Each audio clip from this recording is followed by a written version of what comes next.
রমজানের শেষ দশকে 5টি আমল ভুলেও মিস করবেন না।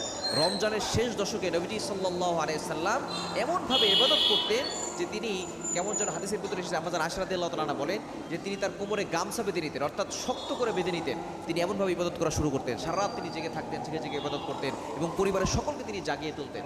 অন্যান্য সময় কিন্তু রাসূল সাল্লাল্লাহু আলাইহি ওয়াসাল্লাম জাগিয়ে তুলতেন না, কিন্তু এই সময় তিনি জাগিয়ে তুলতেন যাতে করে সকলে ইবাদত করতে পারে। কারণ এই রমজানের শেষ দশকে কিন্তু লাইলাতুল কদর রয়েছে।